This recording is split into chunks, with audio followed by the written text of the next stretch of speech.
Cuando se trata de la Edad Media, no es raro ver a escépticos y ateos hacer acusaciones como que los cristianos ocasionaron la Edad Oscura, que si atraso medieval, o no sé qué tantas cosas más.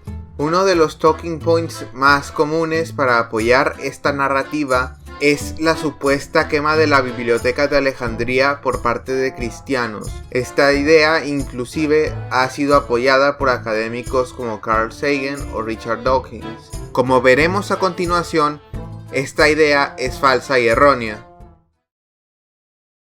Empecemos aclarando lo siguiente: no existe un consenso sobre cuándo es que fue fundada esta biblioteca y las fuentes no se ponen de acuerdo. Lo único que tenemos claro es que fue fundada bastante temprano en la historia de lo que luego se convertiría en la legendaria ciudad de Alejandría, y que su establecimiento convirtió a la ciudad en un centro de aprendizaje durante los siglos venideros. Sin embargo, algo que debe quedar en claro es que en realidad no se estableció ninguna biblioteca. La gran biblioteca, entre comillas, a la que solemos referirnos, fue una colección de libros asociados a un santuario religioso, el Muezón. Esta institución fue, como su nombre lo indica, dedicada a las 9 musas. Clio, musa de la historia; Urania, musa de la astronomía; Calíope, musa de la poesía; Euterpe, musa de la canción lírica; Poligimnia, canción sagrada; Erato, canción erótica; Melpomene, musa de la tragedia; Talía, de la comedia; y Terpsichore, musa de la danza. El templo de las musas tenía un sacerdote dedicado designado por los reyes ptolemaicos, y era el centro de un complejo que incluía una hexaedra o sala con huecos y asientos para conferencias y estudios privados. De acuerdo con la descripción única y bastante breve dada por Estrabo a principios del siglo I después de Cristo, también incluía un comedor comunitario con cocinas, un dormitorio y otros apartamentos residenciales, amplios jardines decorados con estatuas y un paseo sombreado. Lo que llamamos la Gran Biblioteca era en realidad una colección de libros reunidos para atender a los académicos que estaban alojados y trabajaban en el Muezón. Se almacenaban libros de forma solamente parcial en el propio complejo y más tarde en otros sitios, incluyendo al menos 3 bibliotecas secundarias. La imagen popular de la Gran Biblioteca como una sala resonante llena de estantes de pergaminos con escritorios y mesas para académicos es errónea. Ese tipo de biblioteca, que todavía es el modelo para muchas bibliotecas de estilo tradicional actualmente, fue desarrollado mucho más tarde por los romanos. El Muezón habría tenido una columnata con una línea de habitaciones detrás, las cuales habrían servido para archivar libros y proporcionar un espacio para los lectores. Esta no es la única falsedad que se asocia a la famosa librería de Alejandría. Solemos escuchar muchas cosas como que, por ejemplo, era la librería más grande del mundo antiguo y que contenía cerca de más de 500.000 de libros, que luego fue destruida por cristianos intolerantes que atacaron y quemaron la biblioteca por supuestos dogmas. Si observamos a la tabla hecha por James Hannam para su resumen de este tema, veremos que no hay un consenso entre historiadores de la época y que nos podemos encontrar de todo.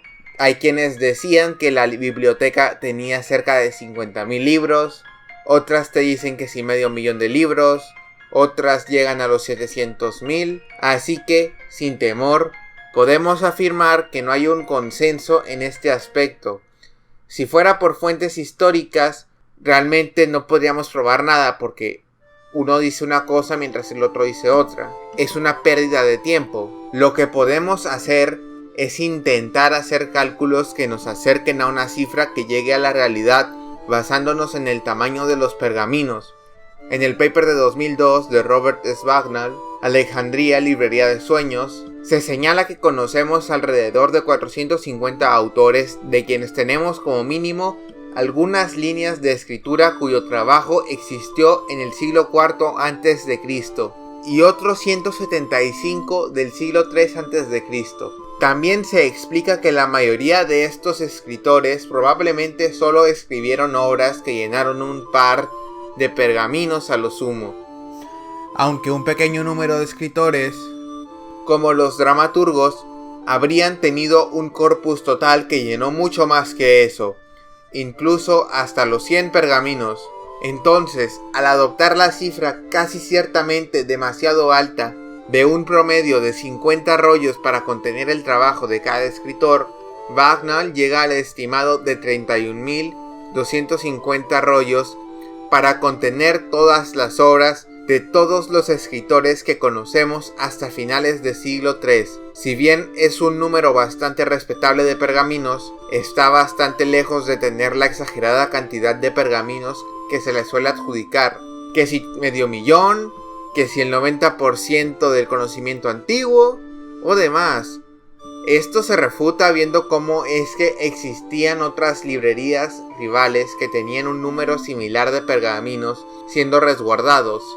Ya no solo esto, cuando hay gente que de alguna forma vincula lo que se hacía en la librería de Alejandría con una especie de paraíso positivista donde imperaba la ciencia y estaban alejados de religión y supersticiones, es simplemente algo para matarse de risa, puesto que la biblioteca de Alejandría estaba de hecho dedicada principalmente al estudio de la poesía. Esto tiene sentido si tenemos en cuenta que el Muezón fue dedicado a las musas, 4 de las cuales representaban formas del verso.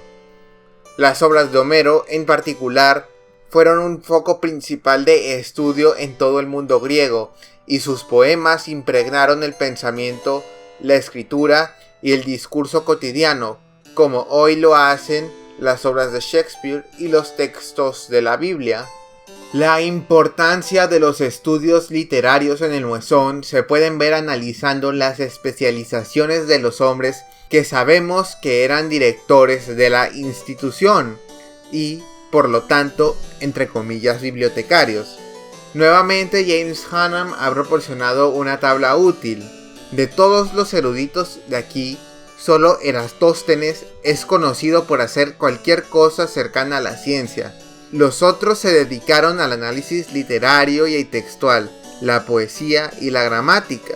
Dejando esto de lado, la gente ve como hoy en día en Grecia ya se hablaba de átomos y demás, y se piensa que ya en ese entonces se hablaba de ciencia, cuando lo que en realidad pasaba era que estos conceptos eran metafísicos sin relación a lo que hoy entendemos como ciencia, y eran inventados por aristócratas, pues la mayoría de gente no sabía ni leer ni escribir, y esto, dicho sea de paso, responde a una crítica común hacia la Edad Media. Saber leer y escribir nunca fue la norma ni en Grecia, ni en Roma, y ningún sitio. Simplemente no es justo criticar a la Edad Media por eso. Es como si yo criticara que los carros de los años 50 no tenían Bluetooth, o que en el antiguo oeste estadounidense no había autos. Pues claro que no los había, hubiera sido genial que los hubiera, claro que sí, pero hay que entender los límites de la época y que eran otros tiempos. La filosofía natural y el simplemente saber leer era un lujo de gente rica que era de familia no pobre, no de la plebe, no común.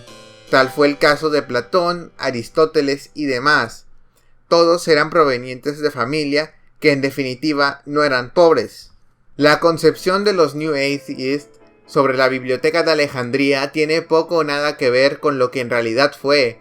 Como toda la narrativa de los ateos, se trata de poco más que una mentira o de una verdad a medias. Sus estudiosos estaban mucho más interesados en la poesía, el análisis textual, la gramática, la lexicografía y la retórica que cualquier cosa que veríamos como ciencia.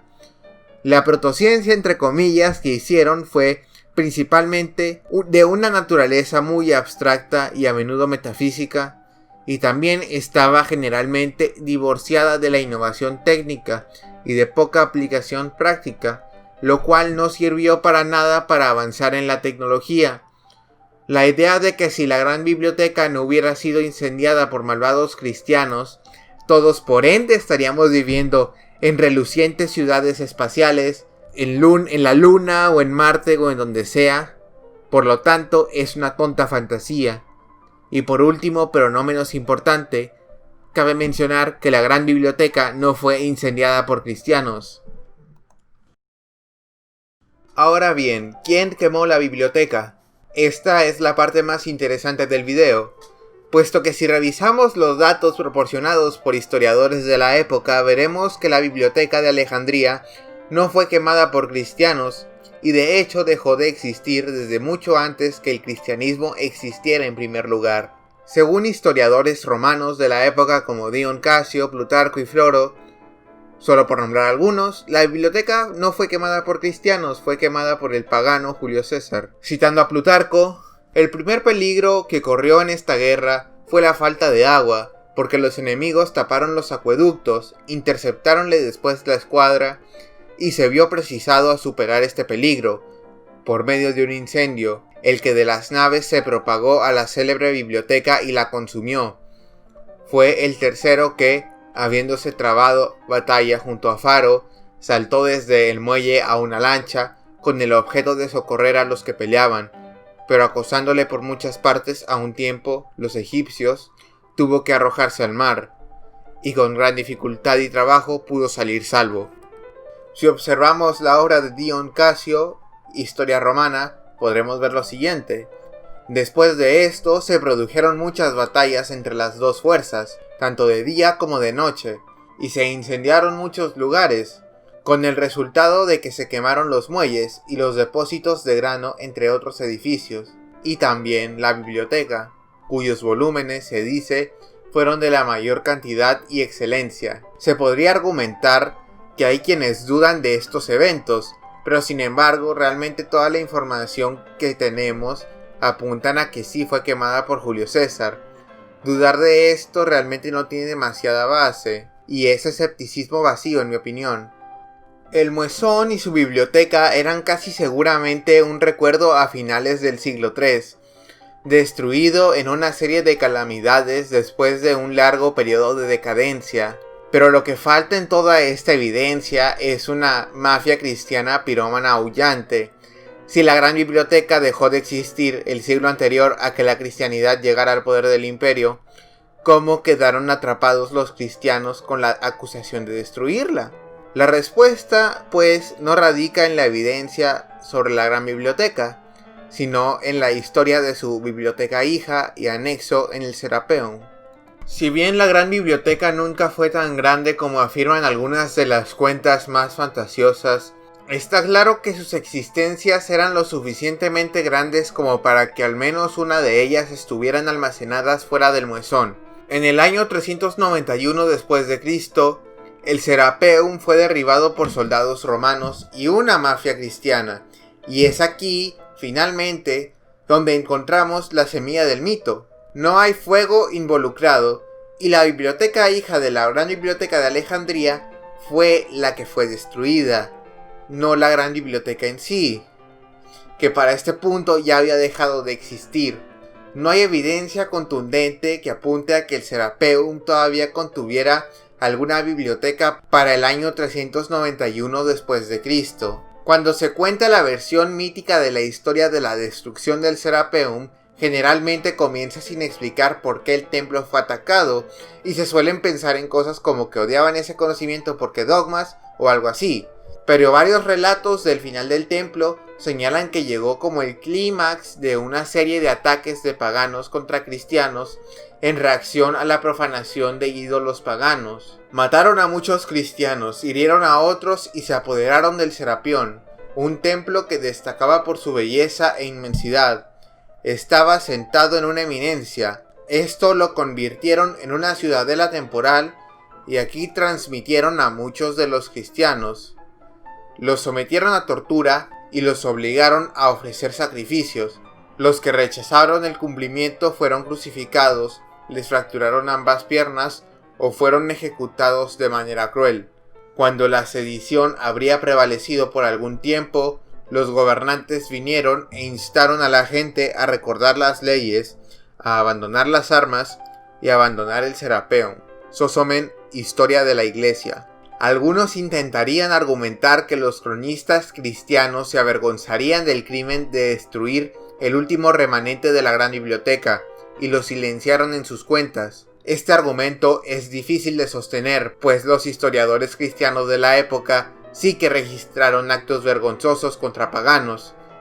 Un ejemplo, el asesinato de Hipatia, por lo que se podría esperar que al menos uno o dos de los 4 cristianos que describen el final del Serapeum lamentarían la pérdida de una biblioteca. Sócrates el Escolástico, que condenó la muerte de Hipatia, era un entre comillas hereje novaciano y, por lo tanto, no era fan del obispo Teófilo, quien instó a la multitud en la demolición del templo, pero no menciona una biblioteca como tal.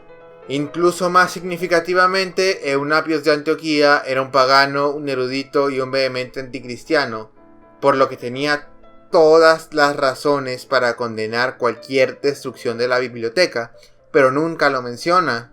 Podemos ver que esta narrativa no tiene ni pies ni cabeza, es vacía y sin base real.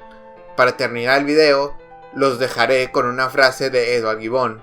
No es que la supervivencia de la biblioteca haya llevado a una edad oscura. No es que su supervivencia hubiera mejorado esas edades. Más bien las edades oscuras, si esto es lo que eran, y en el Imperio Romano del Este realmente podemos dudar de la utilidad de ese concepto, muestran su oscuridad por el hecho de que las autoridades, tanto del Este como del Oeste, carecían de la voluntad y los medios para mantener una gran biblioteca. Un edificio sin quemar, lleno de libros en descomposición, no habrían hecho gran diferencia. Si les gustó, den a like, compartan, suscríbanse, activen la campanita para estar enterados de todo lo nuevo, compartan el video con sus amigos y síganme en Twitter para estar enterados de todo. Hasta la próxima.